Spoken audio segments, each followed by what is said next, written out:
Welcome back to Ty and That Guy. I'm Wes Chatham. This is my good pal, Timothy Franck, and our great friend and good friend of the podcast, Dan Nowak, is on the return. Dan Nowak on the attack. We had to bring in our heavy artillery today. We had to bring in Dan because we're gonna take a trailer from the 80s from a movie that we've never seen. If you took Ronald Reagan's semen, you took Arnold Schwarzenegger's sweat, and you put a little bit of Stallone blood in a lock of hair off his chest, and you put it in a tube, and you spin it around, this trailer would come out. This trailer would be a product of that. Ty, do you want to introduce what the trailer is? Yeah, so it is from a 1986 movie called Eye of the Tiger, starring Gary Busey, the greatest actor of all time. And it is the greatest. He is known as the greatest actor. That's his title, his official title. He won the Academy Award for greatest actor of all time. Yeah, and it is as you said, is the distillation. It is a 2.5 minute distillation of every trope of 80s action movies in 2.5. You don't need to see the movie. You just watch the trailer. You know everything that's going to happen in this movie. You know every trope that's being used. It is a perfect creation. This trailer is. And one of the things that makes it perfect, because it's also commenting on the 80s trailer, where you're basically like first, second, and third act is in this trailer. Yes. There is nothing there. I could sit down and write an essay about this movie, and all I've seen is the trailer. There is no surprise. There's everything is there. And all the turns and everything happen within the trailer. Yep. And it has Don LaFontaine doing it. So it just 80s it up even more. It's that voice. It's like Gary Busey, a man just back from Vietnam. Yeah, it's that guy. No, but he's not back. He's not just back from Vietnam. He's like, he had to spend 3 years in prison too. Yeah, obviously. And, I mean, I'm assuming it's for what he did in Vietnam, but like I haven't seen the movie, but I'm just going to assume that's after what it massacring a village in Vietnam, he had to spend 3 years in prison. He was a part of the My Lai massacre. He's coming back, and then, but the thing is like. What I love too about this, and I love Gary Busey, is like, he was a Vietnam vet. It's like with Rambo, Gary Busey, they have zero military bearing. Like they have zero like weapon handling, like everything like that. They're shooting from their hips. At least Busey isn't on steroids. It's kind of like in the 80s, if you did steroids, then you were a badass. If you didn't do steroids, then you were not a badass. I mean, I'm pretty sure the majority of the gun handling people, I take all their gun safety rules from 80s movies. I mean, exactly. That's the thing. Which is a problem. Yeah. And I think the song Eye of the Tiger is a perfect way to kind of kick this thing off. And what's interesting is like we were having a conversation before, and there's the best of the 80s and the worst of the 80s. And this trailer is representative of the worst, but in a glorious way. Because in transitioning from the 70s into the 80s, action movies still had that heart, from and story at the center of it. So if you think about Alien, Terminator, Aliens, where they had a great story at the center of it, and then it had all this crazy stuff that we weren't used to doing at that time, like explosions and fighting, all the Rambo. Rambo is a great example. You think of the original Rambo, First Blood, First Blood, and it is a fantastic movie, and it's about this guy who's dealing with trauma from Vietnam, and he's shown out of place, and he's damaged, and he's dealing with PTSD, and he was the last survivor of his unit, and these guys started pushing him, and they pushed him too far. So the great thing about the 80s is they people like these movies. And they extract all the things from those movies that only exist because there's a great story underneath it. And then you get and then you keep extracting, and then you get a movie like Eye of the Tiger that's based off a song that came out 4 years earlier, and they're still, and the song plays in the beginning and the end, and you take every moment in that movie that's been done many, many times up until that point. It is really just a movie about style, attitude, and there's no story.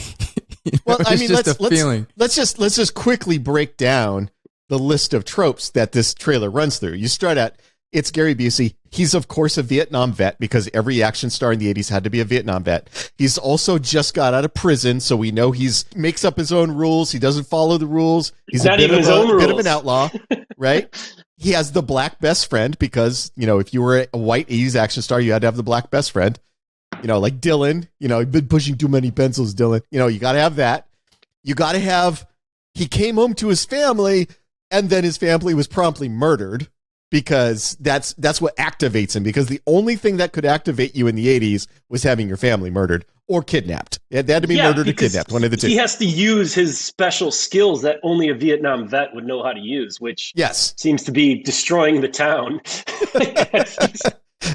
You have the standard bad guy, which in this case is biker gang. You just say biker gang. And, okay, well, we understand why they're the bad guys, because obviously biker gangs are all bad guys. You've got William Smith, the amazing, brilliant William Smith, as the leader of the biker gang, that the trailer implies Gary Busey knows from his war days.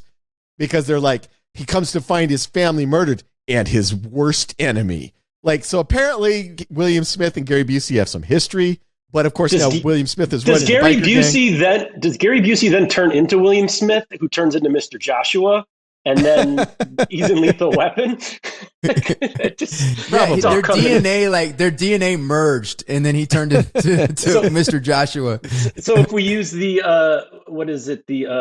some math, I can't remember now off the top of my head. So Mel Gibson is related to Gary Busey, who's related to what's his name? All because they were in Vietnam in the same unit. We're saying now. Yeah. Shadow Company. Hey, off the top of our heads, how many 80s heroes were Vietnam veterans that are coming back from the war? So we got Gary Busey in this movie. We got Mel Gibson from that. We got Rambo, Sylvester Stallone. We got Chuck Norris in Missing in Action. We got... Conan was in Vietnam, right? Yeah. Conan was in Vietnam. They were so in love with this that even Conan was in Vietnam. Hey, Conan saw some shit in the Nam. He saw some shit in the Nam, right? I'm sure Schwarzenegger is Commando. He had to have been in Nam. Yeah. And you know what? So I was reading about the Cannon Group, and the Cannon Group owned the 80s action movies and B action movies. And basically they filled all the videos I rented as a kid, the shelves that were filled by Cannon Group are the movies that I rented because they had cool covers. Yep. Back then I judged movie by covers, and they had all the ninja, American Ninja, every ninja movie that at that time was from them. And they had Michael Dudikoff. Yeah, Michael Dudikoff. Yep. And they had, what's funny about them is they had the Mission in Action movies, and they did both. They did the first one and the second one, and they did them together. And they realized the second one was a better movie, so they released the second one, and then they just did the first one as a weird prequel to the first one.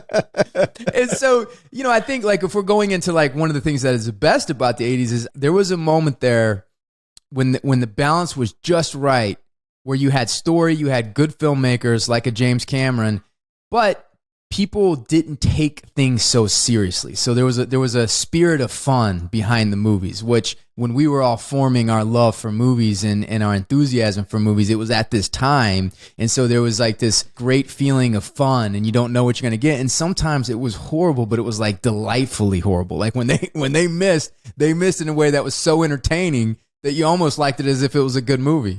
Yeah. I mean, what do you think the over-under is on the running time? I'll go 93 and a half for this movie. What do you think it is? I go 90 minutes. I'm gonna say it's 87 minutes. I think it's a short. Off by 1 minute. It was 92 minutes. 92. Wow. There you go. I was thinking about putting the over-under at 92 and a half, but I can handicap movies now. This is great. But yeah, I mean, so you had this formula for the 80s action movie, and the formula was used constantly. It was what we were just talking about. You had to have some war experience. So you were in Vietnam, right? You had fought and you had, that's where you got your skills from, right? And then you had to have some sort of triggering event, and it couldn't just be you were doing your job. It couldn't be I was a cop and a crime was committed, so now I have to do my job. It was always I was a cop, a crime was committed, and my wife was set on fire. It was always like you had to have that big. My wife was thrown into a tank with sharks. Yeah, exactly. You always had to have that, and then you had to go up against a sort of faceless mass of bad guys, right? So in the case of Lethal Weapon, it's Mr. Joshua and a bunch of mercenaries who don't have names, right? They're just other mercenary guys. In the case of Eye of the Tiger, it's William Smith, who's a pretty famous actor, and then just a bunch of bikers that you will never know their names. They're bikers that follow him around, right? And that was the formula. And it was repeated over and over and over again for like that entire decade. Even into the early 90s, we were still seeing movies like that coming out at the theater.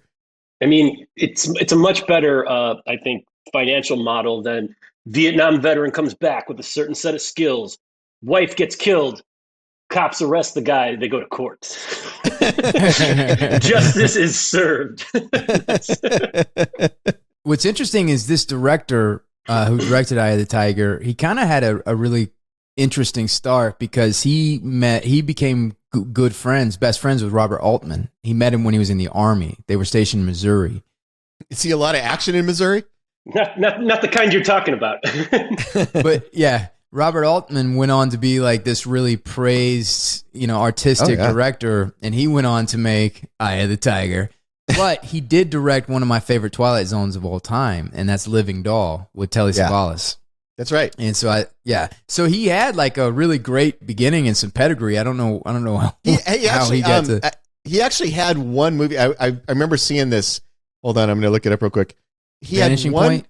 Yes, he did Vanishing Point. That's right. Yeah, that was the one Vanishing I was thinking Point. of. Vanishing Point is a legit late 70s dripping with style action movie, right? Dodge Charger. Yep. Yeah, and the thing, and so he had some. He had like a. Yeah, it was like a car chase movie with this and the Quentin Tarantino section of Grindhouse, which was Death Proof, references Vanishing Point because the girls, when they go to test drive the car, they're doing it because it's the Vanishing Point car. They're like, it's the white Charger that is the exact model and make of the Vanishing Point car. And Yaphet Kotto. Yaphet Kotto. Yaphet Kotto. Yeah. He's in the Tie Night Guy Hall of Fame because he was an Alien. And Midnight Run. And Midnight Run. But I would like to see... And Live and Let Die. Live and Let Die. He's Mr. Big with Jane Seymour is amazing. I think look, Gary Busey's obviously the greatest actor who ever lived, but a part of me is I want to see him lead the action movie. I don't, has he led an action movie that I haven't seen? He did some blaxploitation films in the 70s. I'm looking one up right now. I just want to make sure I'm right. He was in Across 110th Street, which was like a very famous blaxploitation film from the late 70s about, the drug trade in New York and like cops fighting with gangs and that kind of stuff. And Yaphet Kotto played a cop in that. So yeah, I think Yaphet Kotto kind of came out of that blaxploitation period of the 70s and then went into the more sort of mainstream movies in the 80s and 90s. But I think it's because of his credentials in the blaxploitation films of the 70s that they cast him as Mr. Big for Live and Let Die. I think that's why he was cast for that part. And he's just great. I mean, Yaphet Kotto obviously had like a 40 or 50 year career because he was just fucking awesome. Did he pass away? Yeah. I think he... Yeah, he died a while back. He died the same year that William Smith died. Really? Yeah. And by the way, William Smith, Hall of Famer also because he's Conan's father in Conan the Barbarian. Exactly. The one who gives the speech about Crom and the Riddle of Steel. He's also in Every Which Way You Can. And I was a big fan of those. He was the main tough guy in Every Which Way He Can. I think he was Tank. He was a big, scary, bruising guy, so he got cast as the heavy a lot. And if you look at his IMDb page, it's like 17 pages long. That guy was in literally everything for like 30 years. Yeah. And not just B movies, but like B movies, A movies, Red Dawn. TV shows. Yeah. He was in like, if you look at the list of 80s TV shows that everybody remembers, he was in all of them, like every single one. My favorite role of his, because it just has one of my favorite lines, is he was in a movie about I think it was in the late 70s about bikers that are like trying to take over this town. And there's a scene in it where the bikers are hanging out in a bar and one of the bikers is playing pinball and the rest of the bikers are like trying to intimidate this guy in the bar. And at one point, and William Smith is the leader of the biker gang, he goes over to the guy playing pinball. He goes, can you give the pinball a rest? We're menacing someone here. Was that a thing? Because like Rebel Without a Cause and like did bikers used to go and terrorize little towns? Was that a thing at a time? I don't think it ever actually happened, but I think movies loved it. It did, Ty. Come on, this is just fact and history. We know this to be true. The movies taught me that bikers, if you're on a motorcycle that's loud, you're going to terrorize the street and probably the area. Yeah, you got to terrorize a town somewhere. So this kind of vigilante justice movie, the first time, and I know that it's happened before, but if I think now, when I remember the first time seeing that, is Dirty Harry. Seeing the first time I saw a cop just straight up just murdering people. Yeah, and Dirty Harry, the original cop on the edge. Yeah. And then, in the same vein of Eye of the Tiger, when I kind of think that vigilante thing has kind of reached its peak, is it with Cobra, and he blatantly says at the end, he's like, "This is where the law ends, and I begin, sucker." Oh, and you probably don't know, you probably can't tell, but Sylvester Stallone wrote that movie, by the way. Well, that's why it's so brilliant. That's why he has an Oscar for Rocky. It should have been for Cobra, but unfortunately, they gave it to him too early. It's funny that you bring up the vigilante justice thing, because there's another element of these movies, and I have a point with this, and you're going to appreciate it, Dan. The other element of these movies, they always had to be set in a place where the law could be removed from the equation. Right? It's a small town. The sheriff is crooked. He's taking money from the biker gang. And there's the scene in Eye of the Tiger trailer where Gary Busey's on the phone. He's like, somebody just murdered my wife and nobody's doing a damn thing about it. Because in order for the vigilante justice to be justified, the law has to be ineffectual, right? And what's awesome about that is the throwback 80s movie that happened in the 90s was, of course, Roadhouse. The Patrick Swayze epic. And of course, again, it happens in a world where there don't seem to be any police. Like, if cops exist in that town, you never see them. They own the police. The only way that justice can happen, the lone gunman rides in from the range and dispenses justice vigilante style.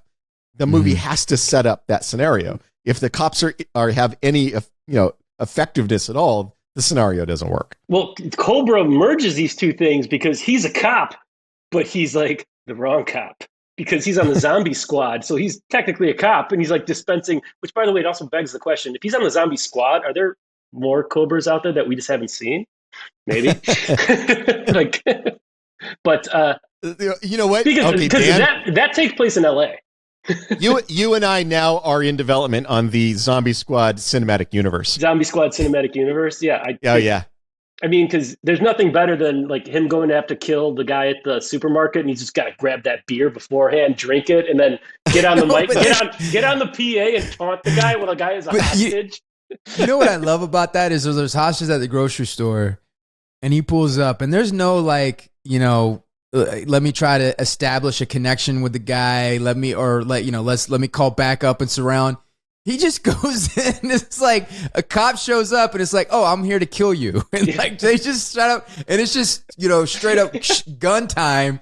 And then he pauses to drink a beer during the shootout, Yep. And I think this was peak Stallone just being drunk off of his movie stardom. He was an interesting actor and writer with Rocky, interesting in Rambo. Yeah. And at that point, he's just he's a caricature of himself, which we loved. I mean, I was a big fan of Cobra. And I think the start of that for me was First Blood Part 2, yes. Which First Blood is like a real movie. That's about Rambo the man.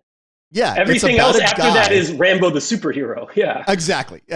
Yeah. So the first movie's about a guy dealing with his issues from war, like Wes said, his PTSD, who's pushed in a situation where he resorts to violence, and it treats that as if it's not a good thing that happened. It doesn't treat him like he's a hero for fighting the cops. Then you get to First Blood Part 2, and like you said, he just turns into a superhero. And now he just murders, bad guys. And I think that was the transition. People talk about superheroes. Like, we had our superheroes growing up. Like, Rambo was a superhero. Commando was a superhero. Oh, do you know who wrote the first draft of Rambo 2 and they denied it? Oliver Stone. And I'd love to see with this company. No, Oliver Stone? James Cameron. Yeah, no, James Cameron. Oliver Stone wrote the first one. Oliver Stone wrote First Blood. And I think he was credited on the second one, too, I think. Maybe I'm wrong. Well, He might have been credited for creating the characters. Yeah. But Cameron did write a draft of First Blood Part 2. Yeah. The First Blood Part 2. And there was a movie made off of that was inspired by that draft, and they thank him I don't remember what the movie was, but they thank him at the end because it was inspired by reading his Rambo. But I would have loved to have seen that draft. I mean, that was back when Cameron was firing on all cylinders. I mean, he's still firing on all cylinders. I would have loved to have seen like what his idea was or what he was creating at that time. It was Rambo as Avatar. He was one of the Na'vi, and that's like, what is this shit? Don't worry, in like 30 years, it's going to be huge. But taking this all back to like 80s action, obviously, Cameron came out of the 80s action period. He sort of earned his bones working for Roger Corman, doing like visual effects and special effects and that kind of stuff. And then his first directing job was like he directed most or part of Piranha 2 and then had it taken away from him. So that's really where he got his start. And then, of course, Terminator is one of the great 80s action movies. It's one of the great action movies and just movies. I mean, that movie is just like, it created so many amazing, I mean, the tropes, I mean, I don't even want to say tropes, but like just going off that movie with the sequels and just all the action stuff and plus sci-fi. And I love that movie. Survivor was at number 1 in 1982 for 6 weeks. Eye of the Tiger was the number 1 for 6 weeks. And Stallone made all of that happen. They were like obscure bands. Stallone heard something and he says, he was like, he tried to get Another One Bites the Dust for Queen and they rejected him. So he reached out to Survivor and he was like, I heard one of your songs that I think has a good vibe to it. I'm doing this movie called Rocky 3. I'll send you some of the training montage and everything, but I want this to be the heart of the movie. And they got the movie, they sat down, they ended up renting VCRs to be able to watch. They didn't have a VCR at the time, so they rented a VCR, put the tape in, came in through FedEx, and they watched it, and they had the guitars. The guy was like sitting with his guitar, and he was just kind of like watching, and he's like, da, da, da, da. And then he said like the power chords just started hitting from the thing, and they both got like buzzed, and adrenaline pumping. And so they played the demo. They sent it to Stallone, and he fucking flipped. He was like, he loved it, but he said, "You guys don't have a third verse." So he made them do the third verse, but they used the demo in the movie because they didn't have. That's how much he loved it, and they didn't have as much time to like remaster it and everything like that. But the director who directed the original Rocky wanted the song for Karate Kid. So it was almost in Karate Kid, but they decided to go with "You're the Best Around" at the end, But so smart choice. It's also a classic. Think about how many songs the Eye of the Tiger would have been. Like, it was like the creativity in the 80s are like, we're just gonna take this. We're just gonna we're gonna use it. Not only we're gonna take this, we're gonna name our movie after it, and it's really like just gonna be a hook to get people in because we play the movie in the beginning, we play the movie at the end. And it's just really to get people in the theater. It's like Gimme Shelter is in every Martin Scorsese movie ever made. Like they puts that song in every movie. And so, it's like awesome. Eye of the Tiger is just, it should just be in every movie. Have you ever watched the music video for Eye of the Tiger? Don't know. I probably did back in the 80s. Wait, there's a beret. I know there's a beret in it. There's a couple dudes in that where you're in the band. Like, because all they do is walk down the street and more people like join up, and it's like, really, you're in the band? Like, that's what you wore for the music video? What's interesting to me is that Clint Eastwood kind of evolved through all of these periods. and he continued, right? So he had the 60s, he went into the 70s. He did like the 60s, anti-Western with the spaghetti Westerns with the Man with an Unknown Name. And he went through the 70s and he kind of evolved with each. And then in the 80s, he had Every Which Way But Loose. Like he went into that 80s action where he just got real jacked and like did these sort of 80s action. Weren't the Dirty Harry movies late 70s and early 80s? Yeah. They were in the 80s too, right? The first one was in the 70s, second one was in the 80s. Yeah. And then he did like the Enforcer. Yeah. Then he did like 4 or 5 of those, and those were kind of like he really got into the heart of the 80s, which was they became 80s action movies. Yeah, well, Harry became a superhero. Yeah, like, Harry like became Deadpool, a superhero. He was at that. Yeah, Deadpool was the Deadpool was the last one, I believe, right? Yeah, and he was shooting people with fucking harpoon guns at that point. But he as a director, as an actor, as an artist, he kept evolving to the point where he did, Unforgiven, which is a masterpiece. Yeah. And what's interesting about, I was reading somewhere about writers talking about writing, and they were saying what ends up happening is what kind of like what I think happened to Stallone, because he was such an interesting writer and actor early in the 70s when the first Rocky and I mean, there's articles that you can read where they compare him to Brando.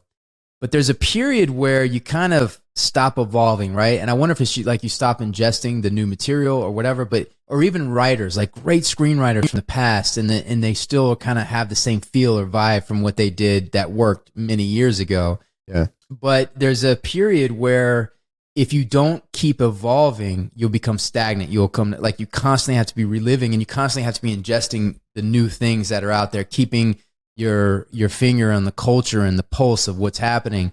And to me it's interesting how actors like Paul Newman or Robert Redford or Clint Eastwood, they evolve. And then there's people like Stallone, and by the way, I love Stallone and I still watch everything he does, but obviously it's from nostalgia. But he did sort of stop in the 80s.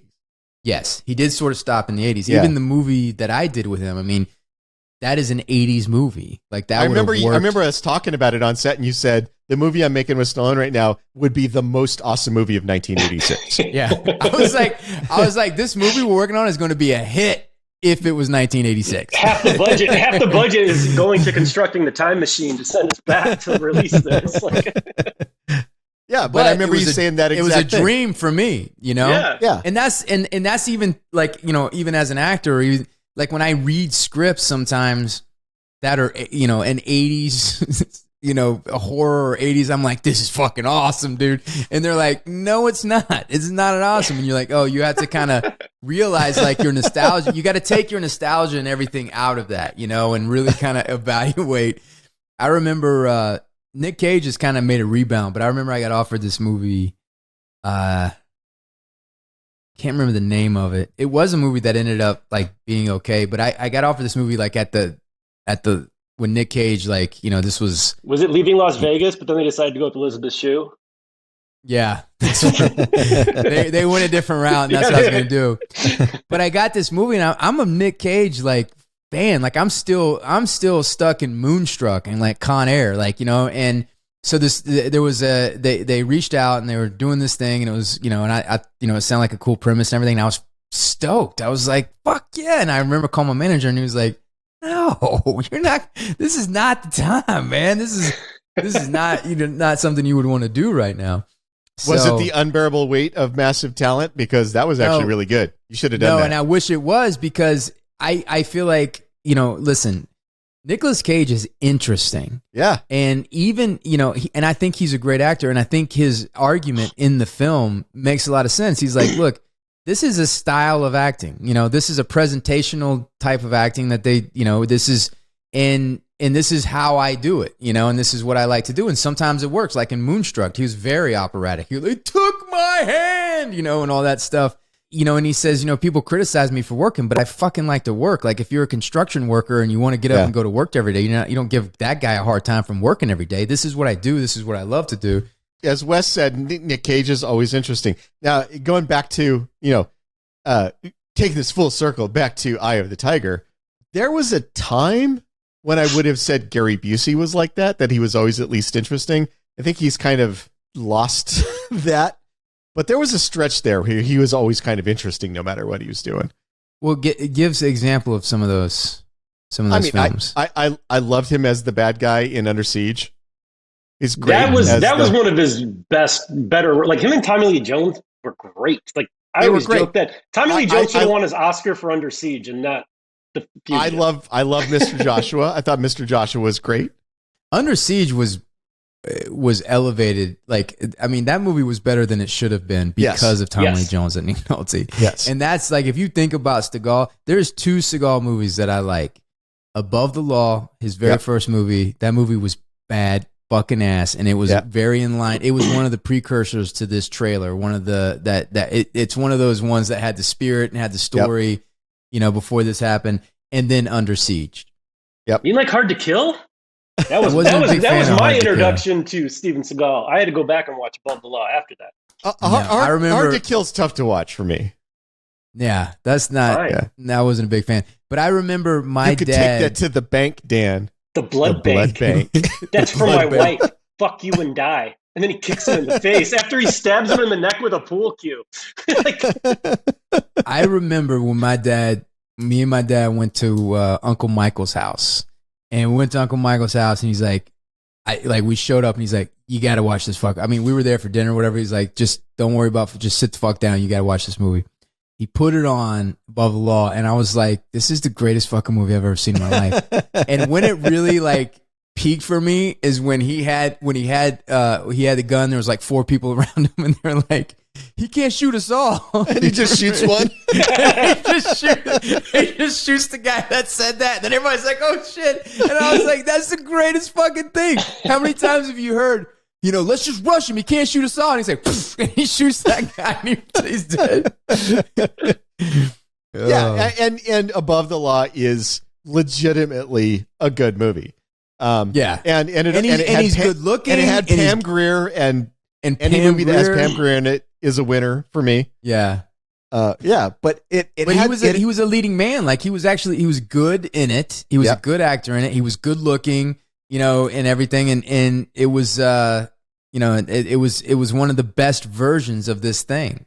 Yeah, exactly. It was because, all these 80s action movies, they all follow all the same tropes, and they're always kind of the same movie over and over again. But there's a huge range in quality. There's some of them that are legitimately good movies that I will still rewatch. And there are some of them that I remember watching back at the time. Yes. And thinking, what the fuck were we thinking watching this crap? And if you really look at them, they're all the same movie over and over again, but there's such a huge variation in the quality level. It hit the perfect crossroads of us in our formative years of growing up and not knowing other things that were out there. Yeah. This was it. It's interesting you mentioned Above the Law and your uncles showing it to you, because this Christmas, just being around my friends and stuff, a couple of them have boys who are 10 and 11 or 12, and they showed them Die Hard for the first time, and the kids were just fucking blown away. They're like, this is the greatest movie ever. I can't believe they were just, and we're like, yeah. Yep. We know. Because Die Hard is timeless. And one of the kids, his biggest takeaway was, man, everybody smokes all the time. What the hell is going on? That was his one takeaway. I'm like, wow, interesting. I'm like, yeah, that's true. But yeah, Die Hard is timeless. The kids loved it, and they're like, it's the greatest thing we've ever seen. I'm like, yes, it crosses generations. That is correct. Yeah, exactly. Well, in this day and age, I mean, it's not hard to you show them great movies because they don't see a lot of great movies. And my kids though, I think every generation your attention span gets shorter and shorter and shorter. So when I show them these great classic 80s movies, I know when they sit down and watch, I showed them Conan not too long ago. I know how to I know you let them see the opening scene in the movies because it's going to be a great thing that gets your attention and everything like that. Then I fast forward to the middle of the first act, when they're kind of getting a lot of story in and stuff, and get to the climax of the first act and they can see the turn. Then I'll fast forward to the midpoint of it. So I just kind of just goose it a litand then they're like, this is the greatest. Fast forward to the orgy. So yeah, I'm like, how do you like the orgy scene, Wes? And that's another thing. Hey, Dan, we were talking about, and we've already talked about this Conan thing, but that's another thing is because a lot of these movies that I fell in love with were through Superstation. at the time, and they would show these. So I didn't know that there was all this nudity in it, and I'm like, Jesus Christ! And I'm like fast forwarding, I'm like yanking the thing out of the wall. But what I found is like they can watch a movie, they can enjoy the movies that I love. With Die Hard, you don't have to do that. Or E.T., I didn't have to. So one of the ways that you can find like true timeless classics is movies that I don't have, that holds their attention from beginning to end. And E.T. is not like an action-packed movie. There's not a lot going on, but because it's so, you can connect to the kids and it's so relational, and immediately they have a relationship to that character, and then they care about them and they care about E.T. They get souped up. Karate Kid, didn't have to fast forward it. They started Karate Kid, they got swept up in it. So it's kind of like a good way to learn, movies as I'm watching it through those kids. We could do like a podcast on the Canon Group in the 80s of like all those great movies. They did that movie. They did that documentary about them. I forgot what it's called. Crap. Electric Boogaloo or something Electric like Boogaloo. that. That's right. Yeah. Yeah. Because really? they had done, the Canon Group had done the Breakin' movies. Yeah. Oh, so they did a thing just on them? Yeah. They on the Canon Group or those movies? Oh, yeah. Cool. It was an amazing documentary. Yeah. Another documentary, somewhat in the same vein, is I forget, it was like The Last Action. It was a play on The Last Action Hero movie, but it was an interview with all of those 80s action B stars and like how the end of that era. Interesting. That makes sense. By the way, Last Action Hero, I think is underrated. I like that movie more than probably most people. I think it's a great satire. It's funny that you bring up Speed because so HBO Max just recently got the entire John Wick collection.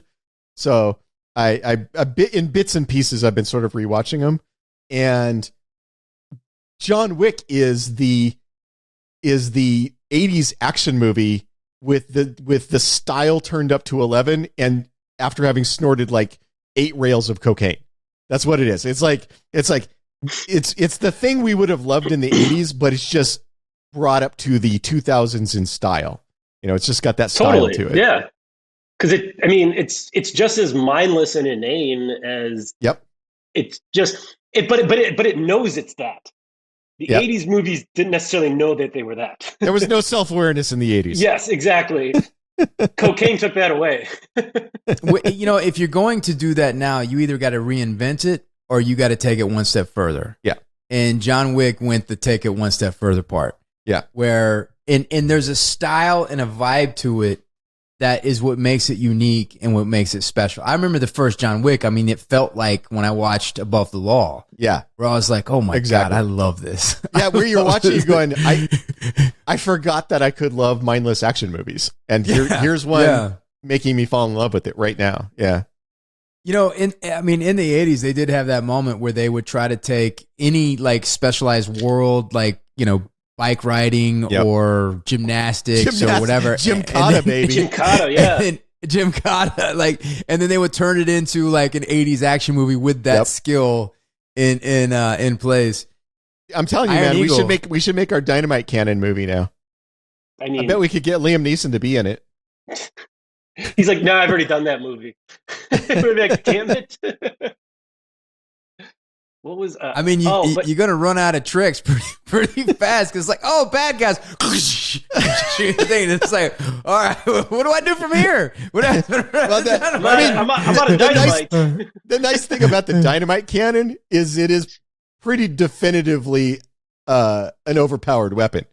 Oh, but you know what though? Like, and then the final at the climax of the bad guy's there. And he shoots his last dynamite and he misses the guy. And the guy's like, you missed. And he's like, no, I didn't, sucker. And then the avalanche comes and takes him away. The avalanche comes. Yeah. Yeah. That is the end of the movie.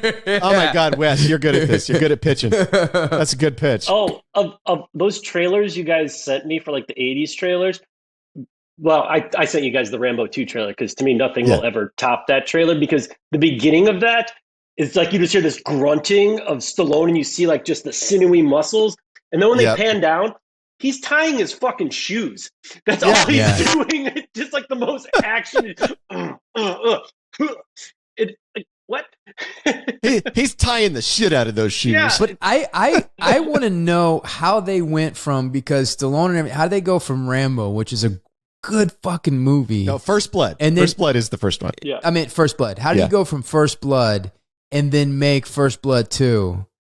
How do you make that jump? Like, there was no evolution. It was like from this to then a cartoon.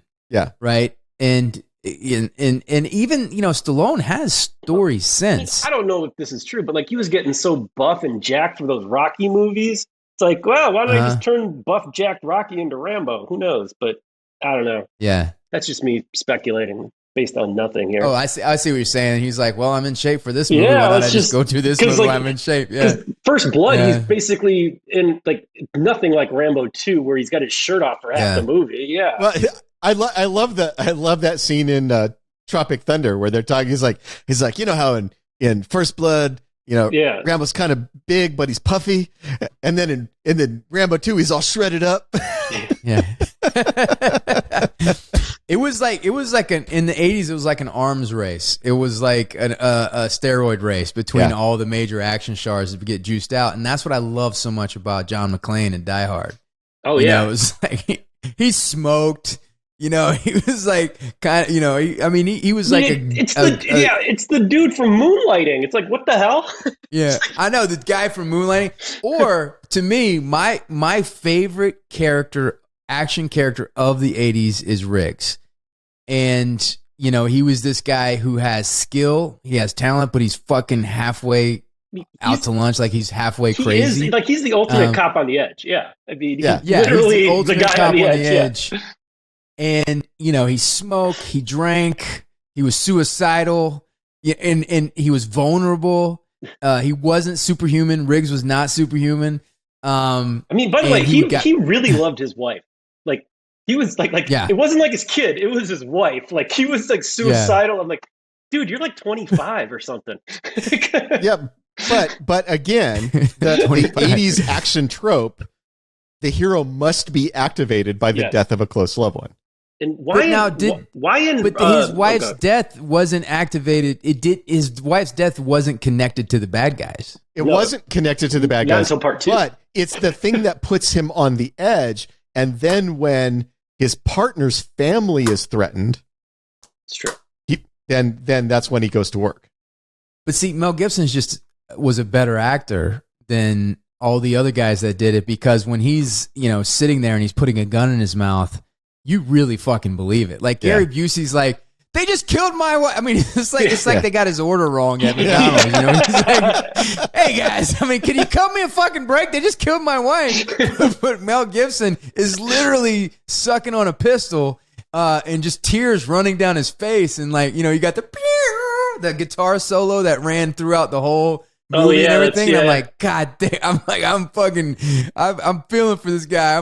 I am along the ride with Mel Gibson. No, but that whole movie is doesn't work, because there's one thing that throws me out and makes the whole movie fail for me, and that is when he holds the bullet. He goes, "I even have a special bullet, hollow point, blow the back of my head out." It's not a hollow point. It's he's holding up a copper jacketed ball round. If he thinks that's a hollow point.